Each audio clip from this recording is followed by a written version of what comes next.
দীনা বন্ধু জগৎপতে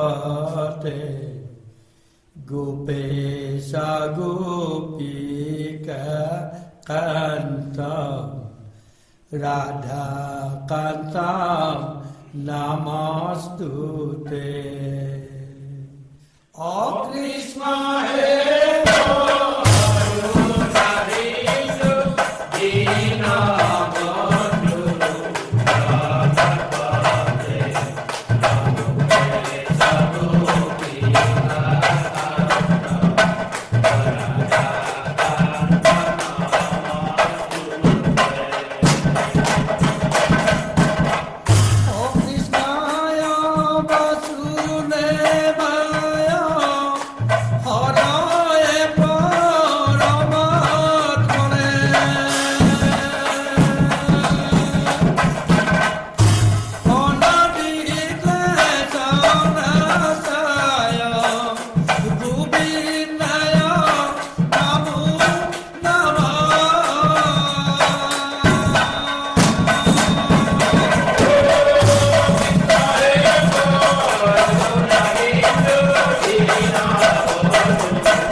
যাজনিক কৰি বিপ্ৰ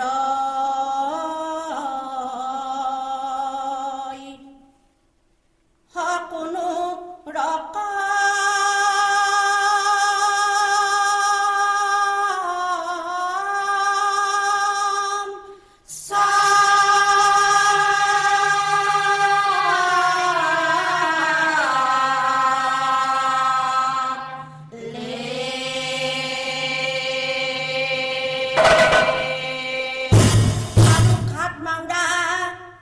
দেৱহৰি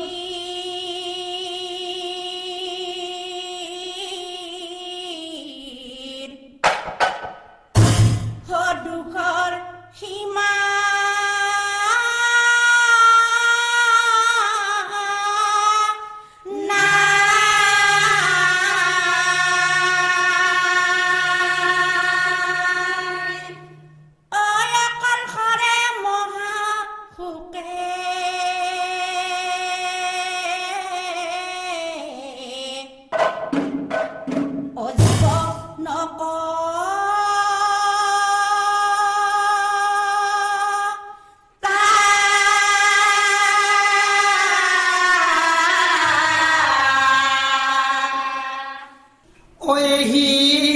মতে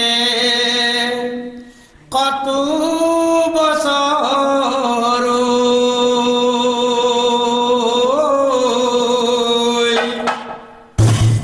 পাৰ হই যায় কতদিনে দেৱহৰি অবিবাহ কৰা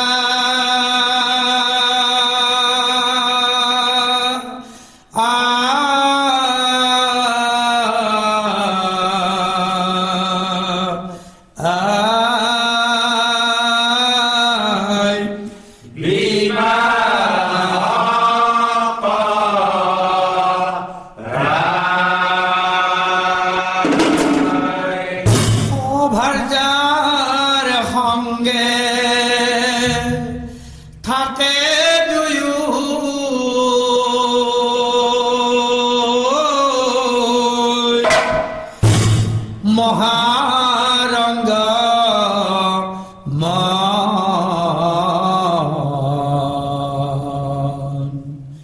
একদিনা যি ঘটিলা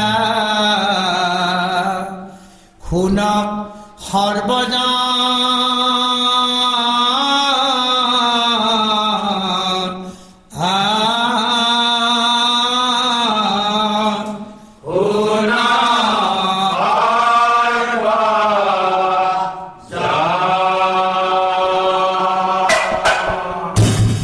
বিবাহৰ সম্পূৰ্ণ এটা বছৰ পিছত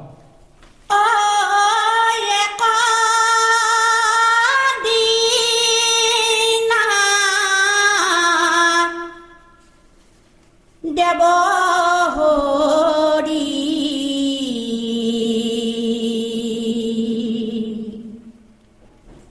ঐ উঠিয়া প্ৰভাতে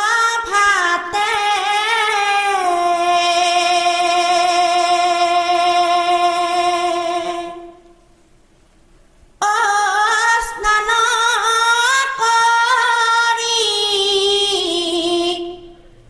বলৈ যায় গংগাৰ জলতে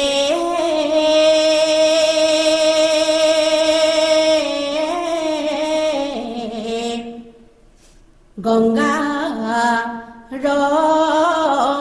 জলতে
স্নান কৰো বুলি বিপ্ৰয় নামিল জলত শুদ্ধ মনে স্নান কৰে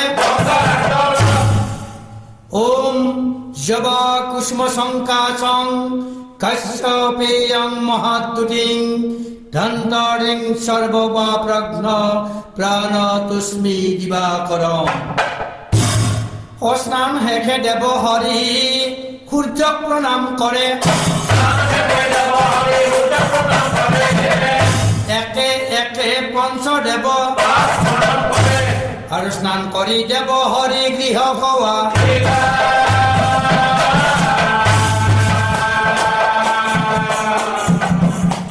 অভাৰ্যা চাহিয়া পাছে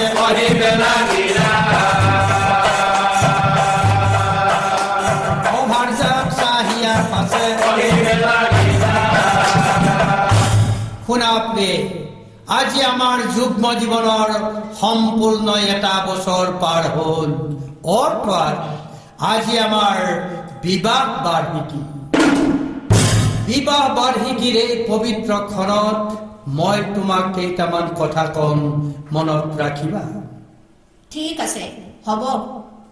ভাৰ্যা অবিহনে গৃহৰ সুখ শান্তি নাই, ভাৰ্যাই লখিমী বুলি জ্ঞানী লোকে কয়, ভাৰ্যাই লখিমী বুলি জ্ঞানী লোকে কয়।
ঘৰৰ কৰ্ত যিটো নাৰী আনৰ আগত, এই গৃহত কদাপিও কণ্ডল লোক যায়, এই গৃহত কদাপিও কণ্ডল লোক যায়। এইটোৰ কথা সিটোৰ আগত, সিটোৰ কথা সিটোৰ আগত, অধিয়ে কৈ ফুৰে, যতমান বেয়া ফল ভুলিবা পলাগে, যতমান বেয়া ফল ভুলিবা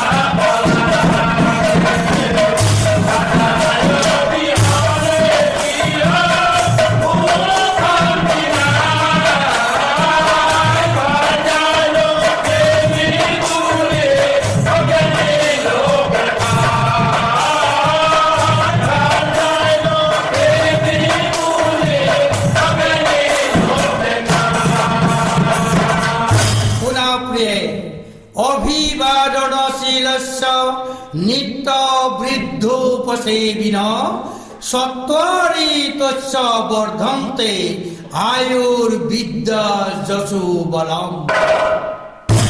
মানে মই একো বুজা নাই। শুনা, যি নাৰীয়ে জ্যেষ্ঠজনক শ্ৰদ্ধা কৰিব জানে, সেৱা শুশ্ৰূষা কৰিব জানে, যি নাৰীয়ে শাহু শহুৰক সেৱা শুশ্ৰূষা কৰিব জানে, শ্ৰদ্ধা কৰিব জানে, তেনে নাৰীৰ চাৰিটা গুণৰ বৃদ্ধি হয়। সত্ত্বাৰি তস্য বৰ্ধন্তে আয়ুৰ্বিদ্যা যশো বলম।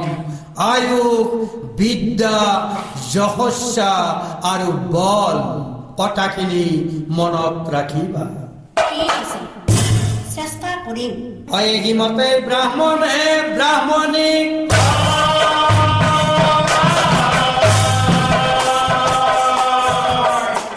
অহিমতে কতদিন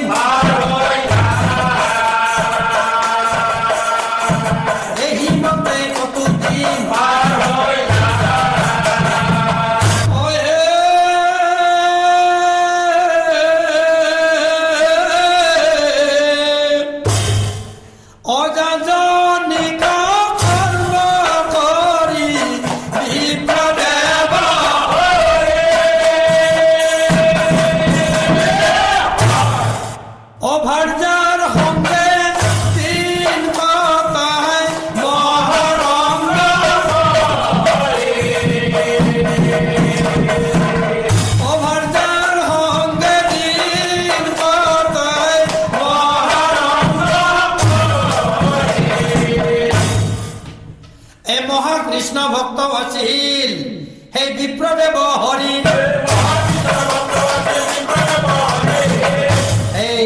प्रभु कृष्ण हे प्रभु कृष्ण हे प्रभु कृष्ण कृष्णक मनते भाबी कृष्णक मनते भाबी अरे हिमते कत बছর पार হই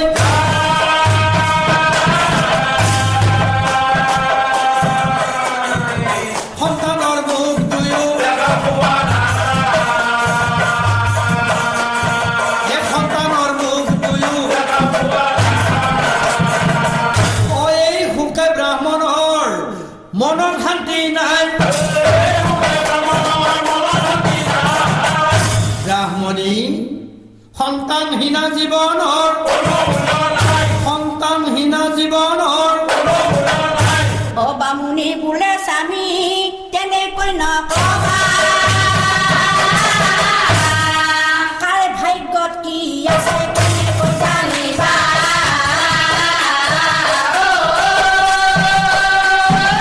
কাৰ ভাগ্যত কি আছে কেনেকৈ জানিবা অ মনৰ দুখে ব্ৰাহ্মণীয়ে মন্দিৰলৈ গৈলা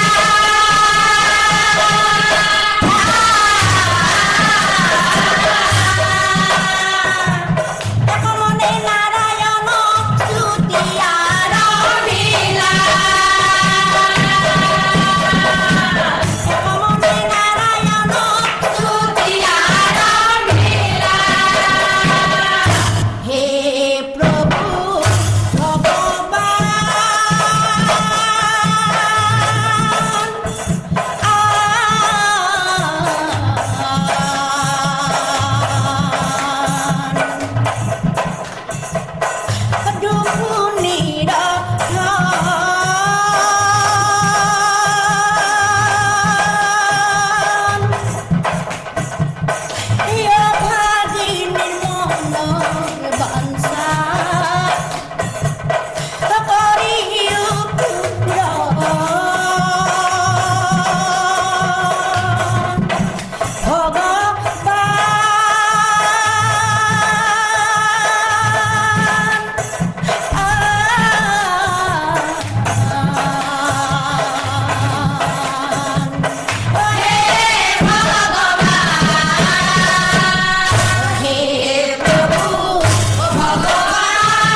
ব্ৰাহ্মণীৰ স্তুতিত তুষ্ট হইলা নাৰায়ণ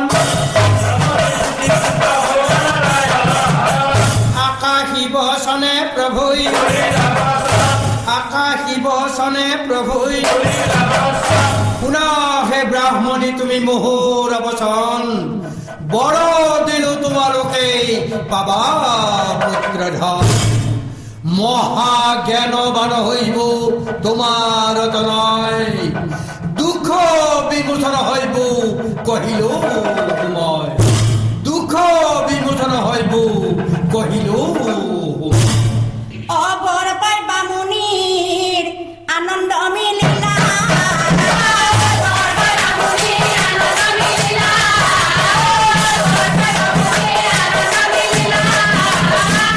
মহানন্দে বামুণীয়ে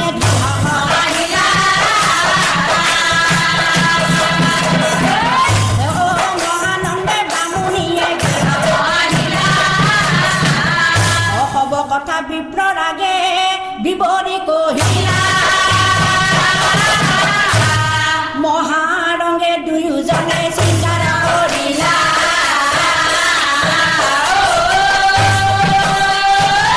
মহাৰঙে দুয়োজনে চিন্তাৰ কৰিলা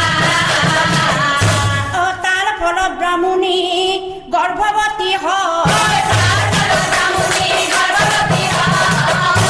পুত্ৰৰ বাবে দুয়োজনে আছে বাট চাই পুত্ৰৰ বাবে দুয়োজনে আছে বাট চাই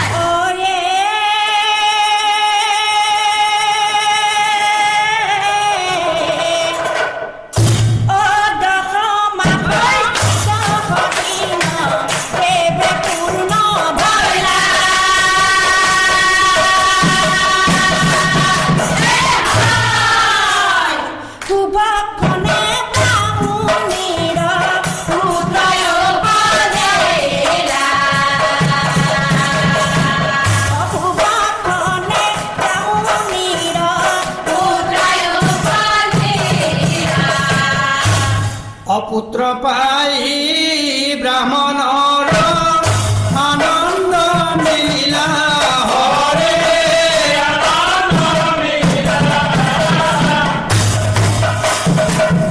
ঘনে ঘনে পুত্ৰৰ মুখে চুম্বন কৰিলা হৰে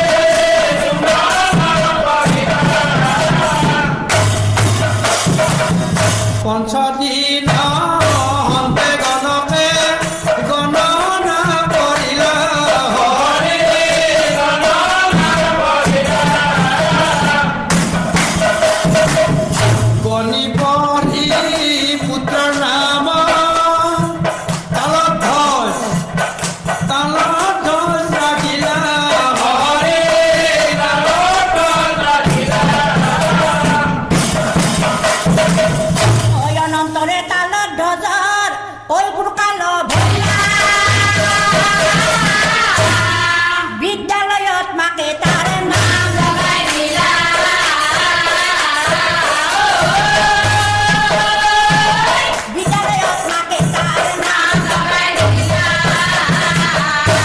কিন্তু চাও পঢ়া শুনাত তালত ধ্বজৰ মুঠে মন নাই বিদ্যালয়ত গৈ সি পিছফালে বহি থাকে তাক দেখি শিক্ষাগুৰুৰ খং উঠি যায়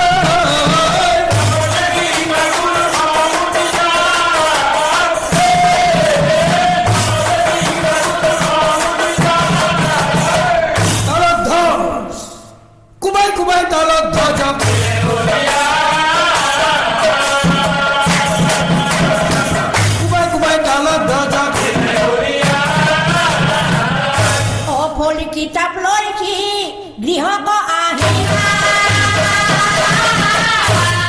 মাতৃৰ চৰণে ধৰি কৰিব লাগিলা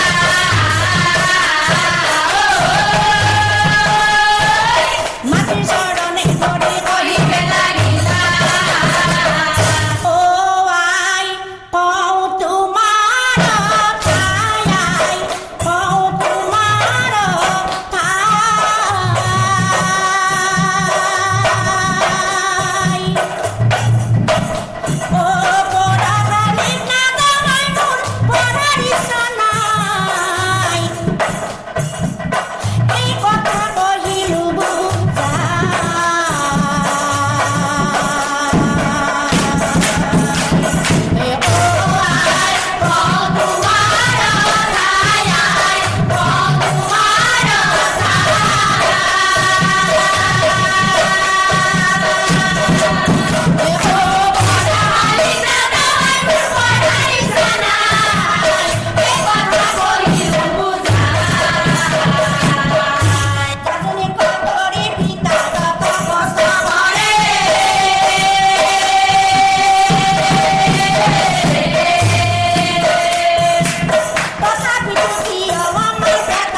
কারণে আই তোমার শরণত ধর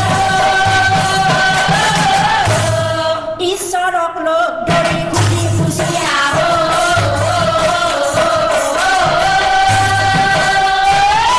ঈশ্বরক লোক ধরে খুশি খুশি আহো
চড়ি হঠাতে মেঘে আকা হঠাতে মেঘে আকা আর মনে ভাবে তলক ধ্বজে কি করুয়ু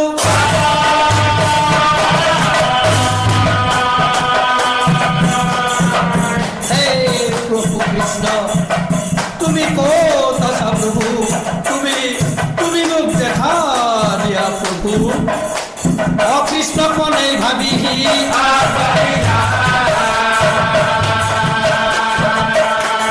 কৃষ্ণক মনে ভাবি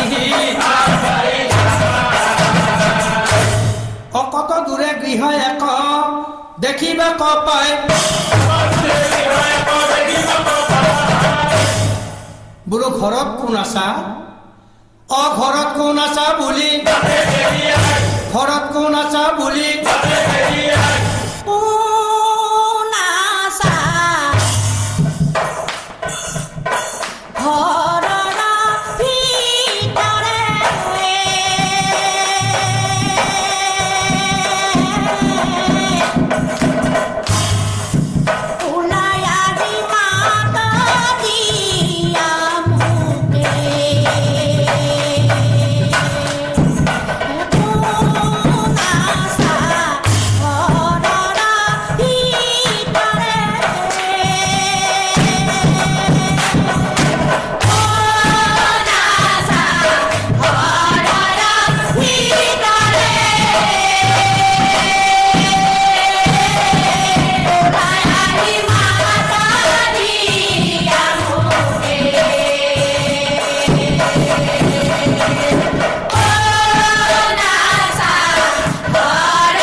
এক বিপ্ৰ ওলাই আহিলা তালত ধ্বজক চাই বিপ্ৰ বিপ্ৰয় তালত দজক চাই বিপ্ৰয় অকৰ পৰা আহিছা বোপা কিবা আগমন পৰিচয় দিয়া তুমি এই তালত ধ্বজে বোলে মই ব্ৰাহ্মণক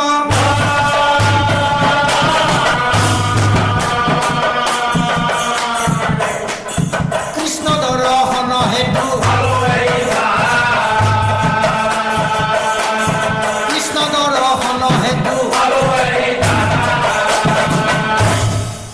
আজি ৰাতি তোমাৰ গৃহত থাকিবো মই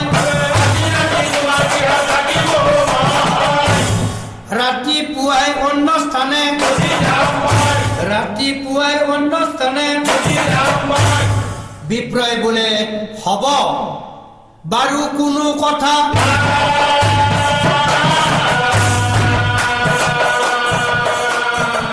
হেৰা বোপা কিবা অলপ খাই বোপা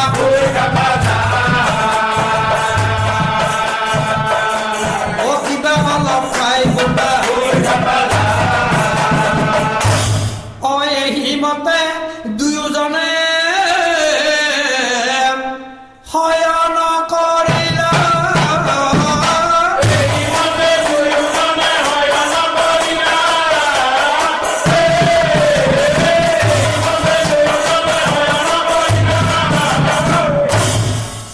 তালত ধ্বজৰ চকুত কিন্তু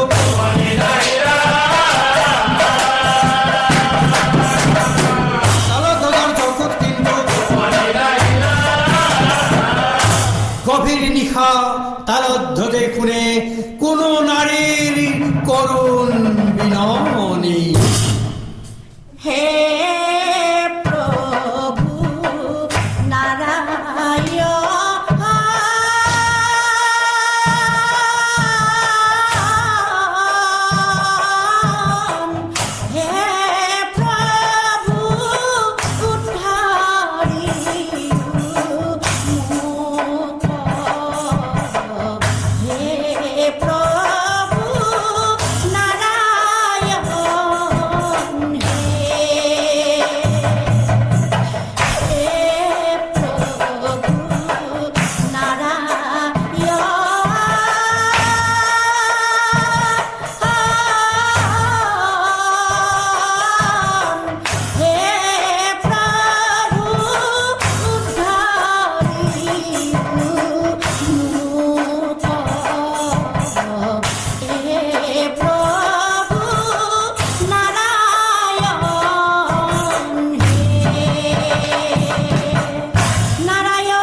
নাৰীজনীয়ে কন্দাৰ লগে লগে হঠাতে ঘৰটোত জুই লাগি যায় আৰু নাৰীৰ ক্ৰন্দন বন্ধ হলে সেই জুই নুমাই যায় কিন্তু আচৰিত কথাটো হ'ল জুই জ্বলিছে নুমাইছে কিন্তু ঘৰটোৰ ৰুৱা গাঁঠি কামি একো পুৰা নাই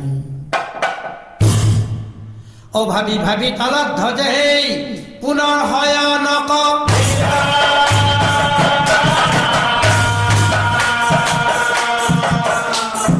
ৰাতিপুৱাই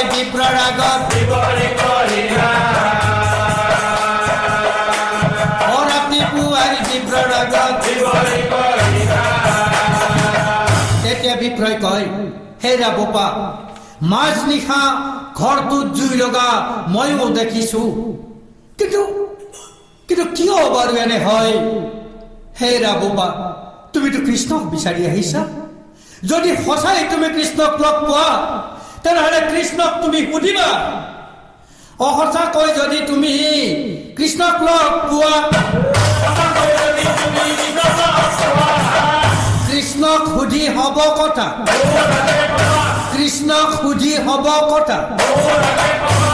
হব হ'ব বুলি তালত ধ্বজে মাগি লাভি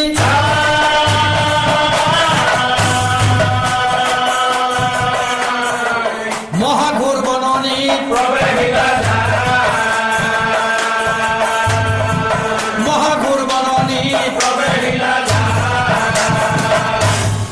কত দুর্গ গৈছি ভাগৰি পৰিলাম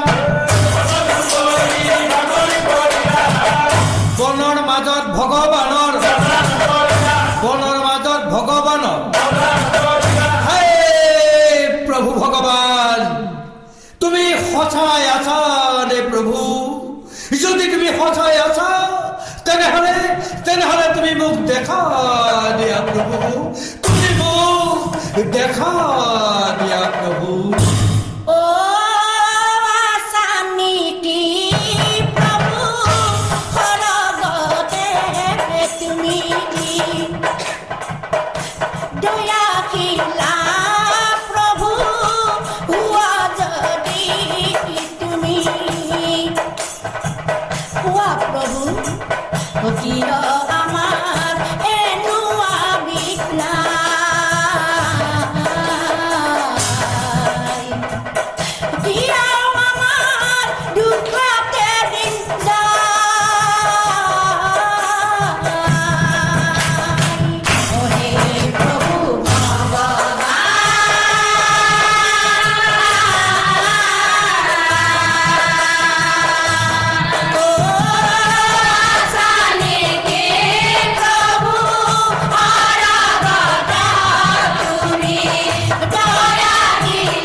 দেখে এক আম গছ ডাল ভৰি আছে তালত ধজে খাও বুলি আম এক খাও বুলি আম এক ওরা খাব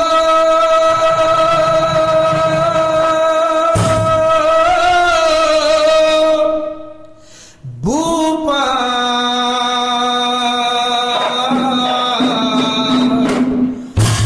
এই আম না খাবা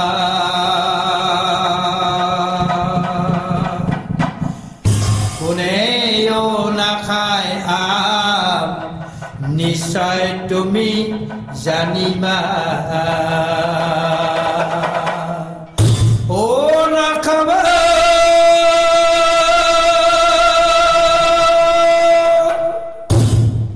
ও না খাবা বুপা এই আম না খাবা কোনেও না খায় আম আম গছে বোলে তুমি থাকা কোন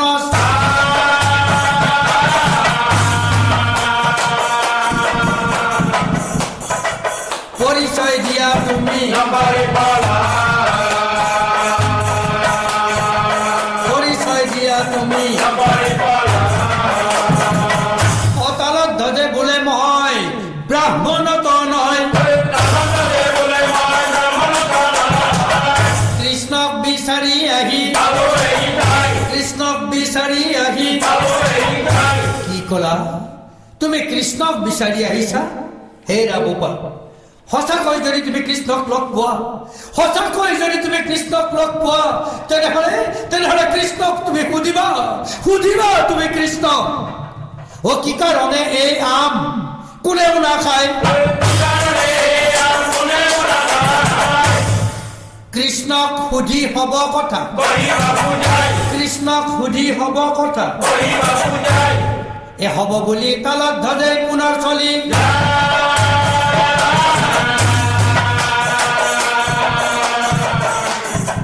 এইবাৰ গৈ গৈ গৈ তালত ধজে ওই এক শ্মশানত গৈ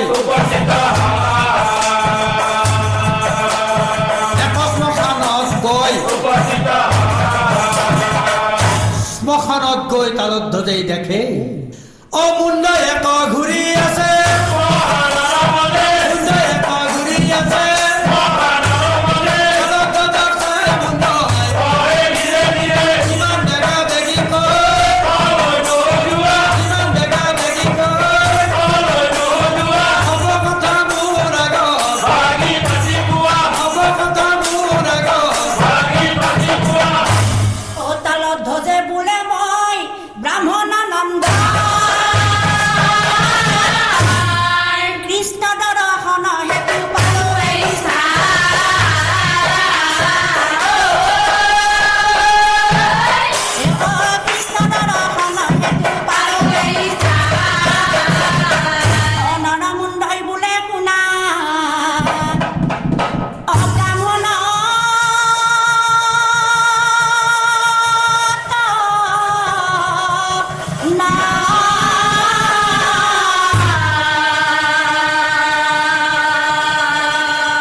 মোৰ মৃত্যুৰ পিছত গয়া ৰাইজে মোৰ খবৰটো আনি এইখন শ্মশানতে দাহন কৰিছিল কিন্তু চোৱাচোন ভাই ভাগ্যৰ কি বিড়ম্বনা ও দেহা গোট দাহন হল মোৰ অমুণ্ডৰ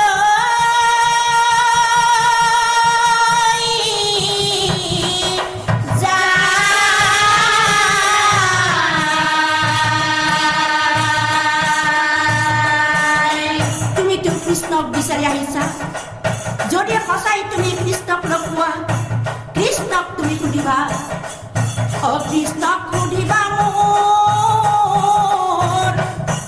অমুক্তিৰ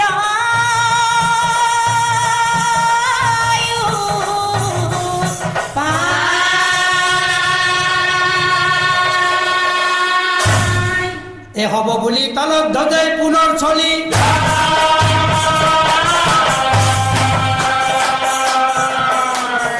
এক নদীৰ তীৰে গৈ এক নদীৰ তীৰে গৈ আৰু ধীৰে ধীৰে বিপ্ৰপুত্ৰ অজলতনা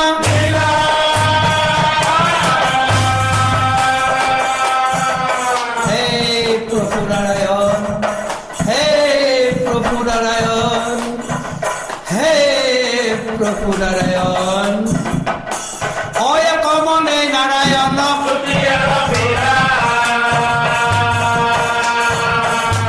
অয় কমনে নারায়ণ হে প্রভু নারায়ণ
কৃষ্ণই বলন্ত শুনা বিপ্রত নয়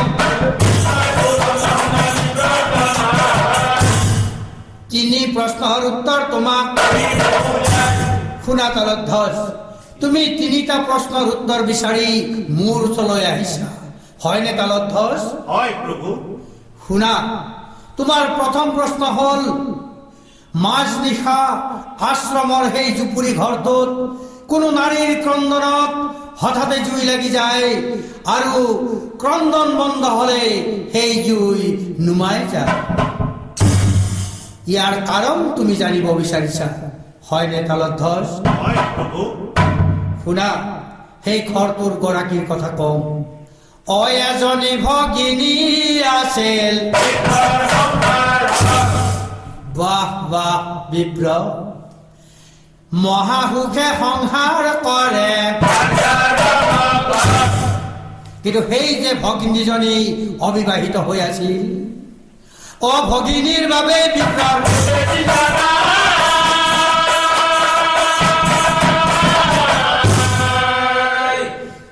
সিকাৰণে বিপ্ৰৰ গৃহত,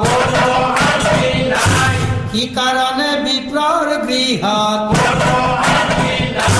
শুনা তালধ্বজ, ভাল দৰা চাই ভগ্নীজনীক যদি বিয়া দিব পাৰে, লগে লগে মুক্তি পাব, লগে লগে মুক্তি পাব। এতিয়া শুনা তোমাৰ দ্বিতীয় প্ৰশ্নৰ উত্তৰ। তোমাৰ দ্বিতীয় প্ৰশ্নটো হ'ল, সেই আম গছজোপা, আম গছত আম লাগিছে, পকিছে, সৰিছে, মানুহটো বাদেই চৰাই চিৰিকটিয়েও সেই আম খোৱা নাই। তোমাক সেই আম গছৰ মুক্তিৰ উপায় লাগে, নহয়নে তালধ্বজ? হয় প্ৰভু। শুনা, অন্যায় কৰি যি লোকে পৰাৰ ধন লুটি ফুৰে, সেই ধনৰ কোনো মূল্য নাই।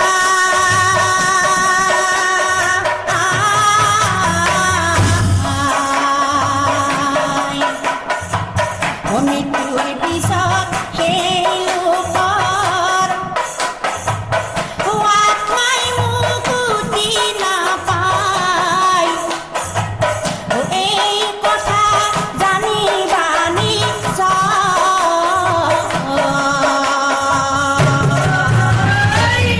অন্যায় কৰি লোকে পৰাৰ ধন লুটি ফুৰে, সেই ধনৰ কোনো মূল্য নাই।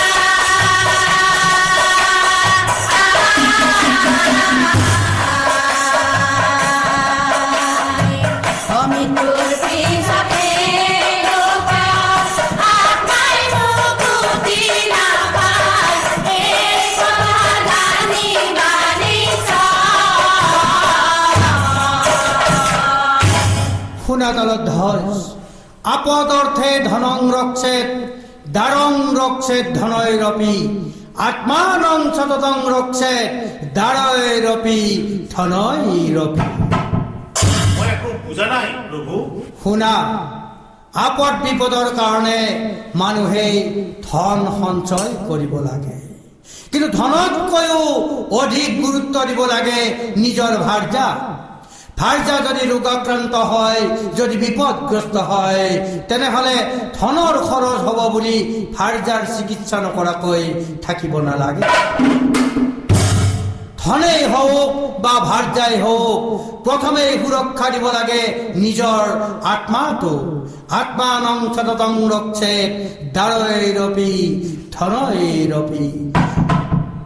আৰু আত্মাটো থকা এই যিটো প্ৰজা, এই প্ৰজাটোক প্ৰথমে সুৰক্ষা দিব লাগে, কাৰণ শৰীৰম হিয়দ্যম খলু ধৰ্ম সাধনম। বুজিছা নহয় তালধ্বজ? হয় প্ৰভু। এতিয়া শুনা, সেই আম গছৰ গৰাকীৰ নাম কম। আম গছৰ গৰাকীৰ নাম চণ্ডী, চণ্ডী মহাজন। বাহ বাহ বাহ মহাজন, এই লোকক ঠগি ঠগি তেওঁ দুখীয়া দৰিদ্ৰক তেওঁ টকা ধাৰে।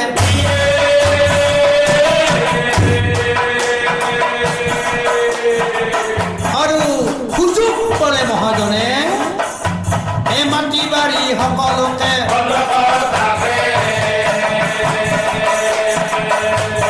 মাটি বাৰী সকলোকে। আৰু যেতিয়া গাঁৱৰ দুখীয়া দৰিদ্ৰ লোকে বন্ধকীৰ সম্পদ মোকলাবলৈ আহে, তেতিয়া কেইদিনমান মহাজন ঘৰত নাথাকে। তাৰপিছত যেতিয়া তেওঁলোকে সম্পদ বিচাৰি আহে, মহাজনে কয়, এই যা যা যা, তহঁতৰ দিন কেতিয়াবাই উকলি গ'ল। আৰু তেতিয়া সেই দুখীয়া দৰিদ্ৰ লোকে সম্পদ হেৰুৱাৰ শোকত তেওঁলোকৰ চকু পানী মহাজনৰ চোতালত পেলাই থৈ যায়। মহাজনে ধন কেৱল উপাৰ্জনহে কৰিছিল, কিন্তু কেতিয়াও খৰচ কৰা নাছিল। ন দদাতি ন অশ্নাতি ধনং ৰক্ষতি জীৱবৎ। ধনকে কেৱল সম্পদ বুলি সাৱটি লৈ বহি আছিল। খাব নাপাই তেওঁৰ ল'ৰা তিৰোতাই তিল তিলকৈ মৃত্যুৰ মুখত পৰিল।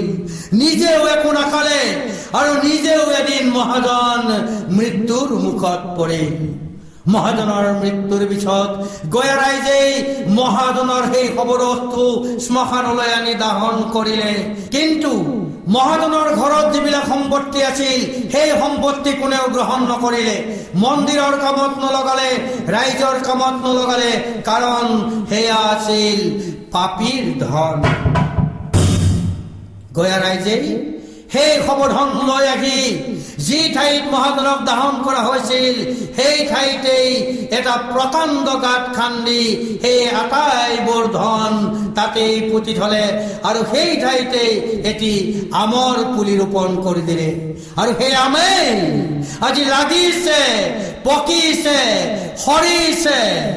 মানুহটো বাদেই চৰাই চিৰিকটিয়েও সেই আম খোৱা নাই। এতিয়া সোণাতালত ধ্বজ সেই আম গছৰ মুক্তিৰ উপায়। সেই শৱধন যদি আনক গতাই দিয়ে, লগে লগে মুক্তি পাব, লগে লগে মুক্তি পাব। এতিয়া শুনা তোমাৰ তৃতীয় প্ৰশ্নৰ উত্তৰ। তোমাৰ তৃতীয় প্ৰশ্ন, শ্মশানৰ সেই নৰমুণ্ডটি কিয় ঘূৰি আছে, কিয় আজিও মুক্তি পোৱা নাই? সোণাতালত ধ্বজ। জীৱৰ মৰণ নাই, দেহা গলি পচি যায়, কৰ্ম ফলে জীৱ হাতী পায়। সোণাতালত ধ্বজ।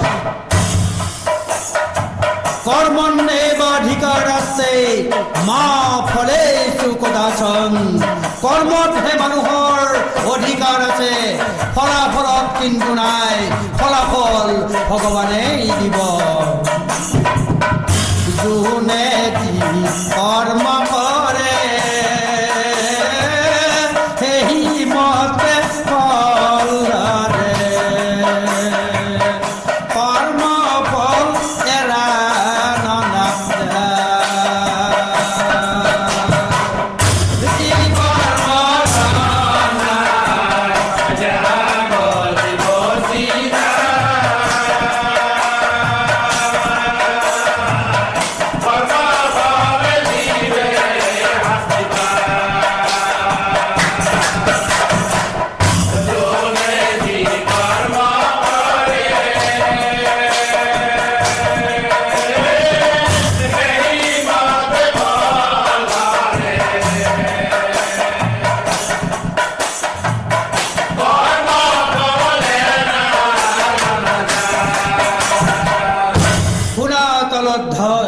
মাতৃবৎ পৰদাৰেষু পৰদ্ৰব্যেষু লোষ্ট্ৰবৎ আত্মবৎ সৰ্বভূতেষু যঃ পশ্যতি সঃ পণ্ডিত।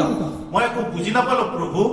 শুনা, আনৰ ভাৰ্যাক যিয়ে নিজৰ মাতৃজ্ঞান কৰিব পাৰে, আনৰ দ্ৰব্য যিয়ে নিজৰ ত্যাগ কৰা বৃষ্ণ বুলি ভাবিব পাৰে, তেনে লোকক পণ্ডিত বুলি কয়। সেই নৰমুণ্ডৰ অধিকাৰী ব্যক্তিজন এজন পণ্ডিত লোক আছিল, হয়, কিন্তু তেওঁৰ এটা ডাঙৰ পাপ আছিল। তেওঁ কেতিয়াও নিজেই জনা কথাবোৰ আনক শিকাই দিয়া নাছিল আৰু সেইটোৱে আছিল তেওঁৰ পাপ জনা কথা যি লোকে পেটত লুকাই ৰাখে আনে শিকিব বুলি তেনে পণ্ডিতৰ পৃথিৱীত কোনো মূল্য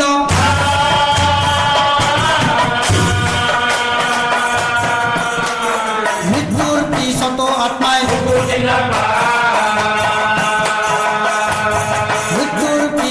আত্মাই অহিকাৰণে মুণ্ডগোত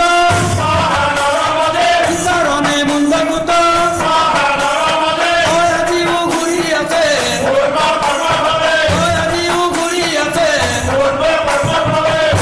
এতিয়া শুনা সেই নৰমুণ্ডৰ মুক্তিৰ উপায় তেওঁৰ যিবিলাক জ্ঞান আছে সেই হ'ব জ্ঞান যদি আনক বিলাই দিয়ে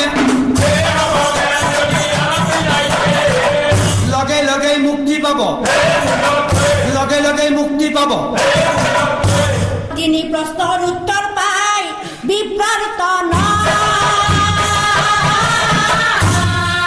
হ'ব বুলি প্ৰভুৰ আগে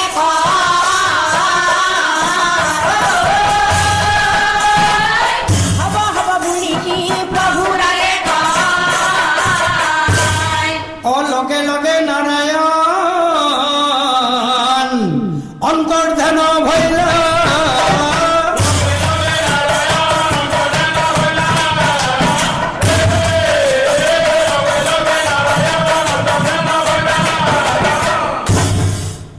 অনন্তৰে কালত ধ্বজ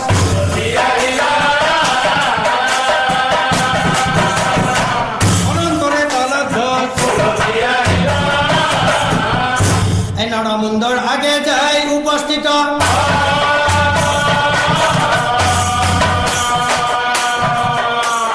কৃষ্ণই কোৱা কথা হ'ব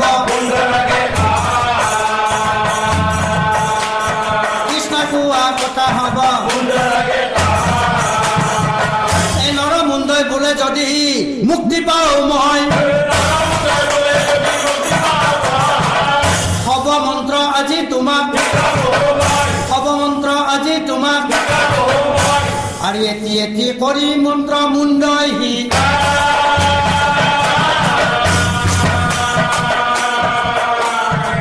জ্ঞান পাই তালত ধস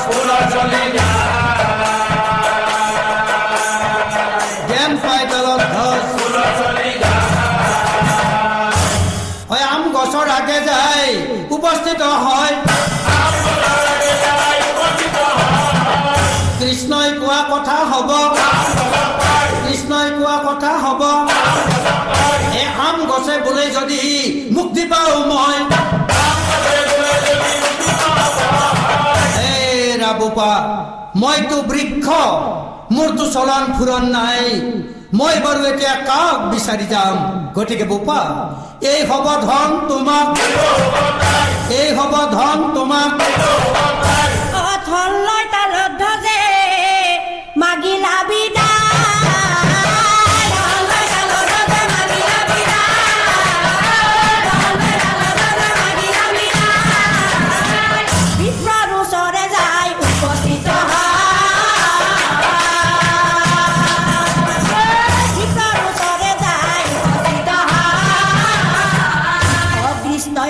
হ'ব কথা বিপ্ৰৰ আগত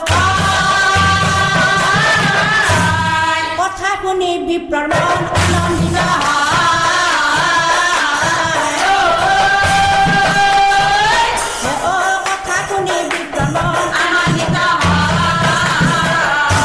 তেতিয়া বিপ্ৰই তালত ধ্বজক কয় হে ৰাবোপা মই বাৰু এই বয়সত মোৰ ভগ্নীজনীৰ বাবে ক'ত দৰা বিচাৰি যাম তোমাকে কাবু কৰিছো বোপা তুমি এই মোৰ ভগ্নীজনীৰ পানী গ্ৰহণ কৰা তাইকো উদ্ধাৰ কৰা আৰু মোকো মুক্তি দিয়া কন্যাজনী আনি তালা ধ্বজৰ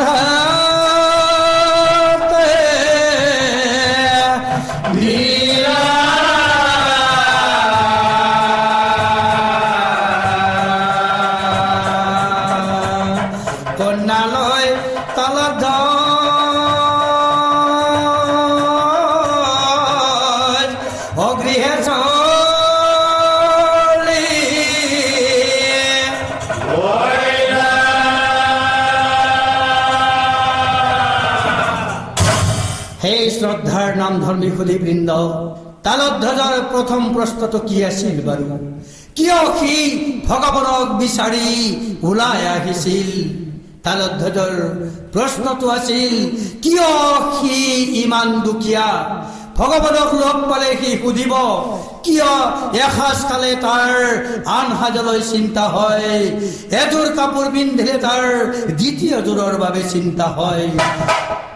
এইটো আছিল তালধ্বজৰ প্ৰশ্ন, আৰু সেইটোৱে আছিল তেওঁৰ স্বাৰ্থ।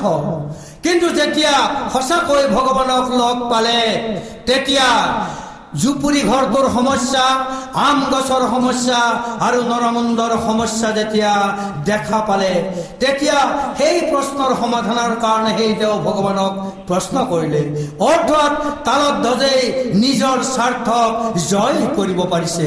এতিয়া চাওকচোন ৰাইজ, যিয়ে নিজৰ স্বাৰ্থ ত্যাগ কৰি আনৰ স্বাৰ্থৰ হকে কাম কৰিব পাৰে, আনক সহায় কৰিব পাৰে, তেওঁক ভগৱানে কেনেদৰে সহায় কৰে? ও দেখা দেখা সৰ্বজন